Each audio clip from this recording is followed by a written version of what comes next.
আমার সাথে চারবার চারবার রেপ করছে।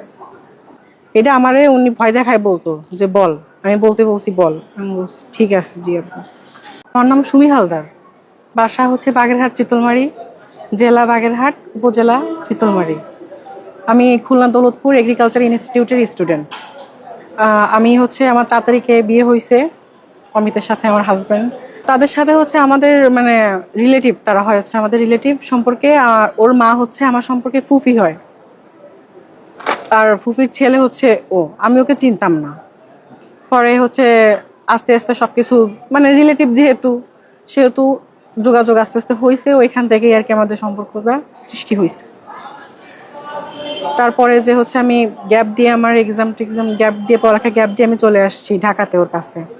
4 তারিখে বিয়ে করছি। 4 তারিখে বিয়ে করার পরে হচ্ছে প্রথমে কেউ মেনে নেয়নি, ওর বাসায় গেছিলাম, আম্মু জায়গা দেয়নি, চলে আসছি। তারপরে হচ্ছে আমরা কিছুদিন যাবৎ বাহিরে ছিলাম, অনেক কষ্টে ছিলাম। তারপরে হচ্ছে মেয়েদের কাছে ওর আব্বু মোহাম্মদ হাবিবুর রহমান ফোন দিয়েছিলেন যে বাবা তুই আয় এখানে, এইভাবে বলছে। পরে আমরা গেছি।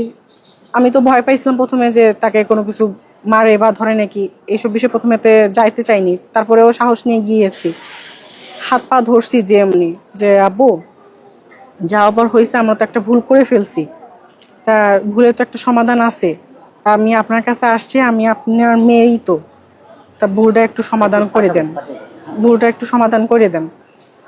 প্রথমে অনেক মানে 1 দিন 2 দিন একটু খারাপ গেছে, কথা বলতো না। তারপর থেকে রেগুলার আর কি কথা বলে আমার সাথে আমার শ্বশুর। কিছুদিন যাওয়ার পরে হচ্ছে আমাকে আমার শ্বশুর, ও বাসায় ছিল না, অমিত বাসায় ছিল না, আমার হাজবেন্ড তখন হচ্ছে ওনার চেম্বার হচ্ছে গিয়ে সেগুন বাগিচায়, সেখানে ওনার কাছেই থাকতাম, মানে ওনার ফ্ল্যাটে আর কি, চেম্বারে। আমার স্বামী যখন বাহিরে গেছে আর চেম্বারে কেউ ছিল না, তখন আমি রান্নাঘরে ছিলাম, কাজ করতেছিলাম। তখন রান্নাঘরে এসে বলতেছে আমাকে, মানে শ্বশুর যেহেতু, আমি তাকে যথেষ্ট আমার নিজের বাবার মতন সম্মান করি, সম্মান দিয়েই কথা বলি সবসময়, যেহেতু আমার বাবাই তো। তারপরে আমার কাছে এসে আমাকে বলতেছে যে মানে ভালোভাবে বলতেছে যে কি করো, সবসময় তুই তুই করে বলে, শুধু সেদিনই হচ্ছে তুমি করে বলছে, কি করো, খাইছো, তা এটা করতেছো, তা এটা করোনি কেন, এরকম ভাবে বলতেছে। বলার পরে হচ্ছে গিয়ে আমার ঘাড়ে হাত দিছে। ঘাড়ে হাত দেওয়ার পরে হচ্ছে বলতেছে, ঘাড়ে হাত দিয়ে আর কি, যে আমি আব্বুর ঘাড়ে হাত দেওয়াটা বুঝতে পারে বলছি যে আব্বু এটা ঠিক হচ্ছে না, আমি আপনার ছেলের বউ। পরে আমাকে আমার বাবা, জন্মদাতা যে বাবা, আমার বাবার কথা বলছে, হুমকি দিছে। আমার বাবা 2বার স্ট্রোক করছে, উনি স্ট্রোকের রুগী। আমাকে বলতেছে যে তোর বাবা তো শুনছি যে 2বার স্ট্রোক করছে, তুই কি চাস যে তোর বাবা মারা যাক কোনো কারণে? আমি বলছি না। আমার হাজবেন্ডের বিদেশে পাঠাই দেওয়ার কথা বলছে, র্যাবে দেওয়ার কথা বলছে। তাই বলতেছে তোর স্বামীর যদি তুই ভালো চাস বা তোর বাবা যদি ভালো চাস তাহলে আমার কথা শোন। আমার দুর্বল পয়েন্ট হচ্ছে আমার স্বামী আর আমার বাবা। আমার স্বামী হচ্ছে অমিত।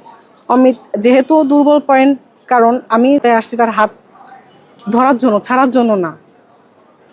সেহেতু দুর্বল পয়েন্ট ওইটাই, যে আমি তো তার হাত ছাড়বো না কখনো। আর তাকে যেহেতু র্যাবে দেবে বা বিদেশে পাঠাই দেবে, এই ভয়ভীতি দেখে আমাকেও বলছে যে তোকেও মেরে ফেলবো তুই যদি এরকম কোনো কিছু বলিস অমিতের কাছে। সেদিন থেকেই আর কি অত্যাচার শুরু হয়েছে। এর ঘটনা 4 তারিখে বিয়ে হয়েছে আমাদের। আর মানে কোন মাসে একটু বলেন? মে মাসের 4 তারিখে চেম্বারে ঘটছে, ওনার ফ্ল্যাটে, সেগুন বাগিচাতে। কতবার কি হয়েছে? উনি আমার সাথে চারবার রেপ করছে। এটা আমারে উনি ভয় দেখায় বলতো যে বল, আমি বলছি বল, আমি বলছি ঠিক আছে জি আপু। আর ও অনেক ওর বাবার ভালোবাসে, সেহেতু আমি বলতে চাইলেও যদি বিশ্বাস না করতো এইভাবে আর কি। আর যদি বলতাম আমার বাবারও ক্ষতি করতো, যেহেতু আমার বাবারে মারার হুমকি দিছে, আমার মারার হুমকি দিছে, আমার স্বামীর মারার হুমকি দিছে, সে তো আমি কাউকে বলতে চাইনি। আর সে তার বাবাকে যথেষ্ট সম্মান করে, যথেষ্ট ভালোবাসে, এজন্য আমি তাকে বলতে চাইনি। আমি তাকে শতবার বলতাম যে যেও না, টাকা পয়সা দিত, মিরপুর আসতো মাঝে মাঝে, আমি বলতাম যে তুমি যেও না, আজকে থেকে যাও। ও বুঝতো না, যেহেতু আমাকে বলিনি এজন্য বুঝতো না। পরে হচ্ছে গেছে, তারপর থেকে হচ্ছে গিয়ে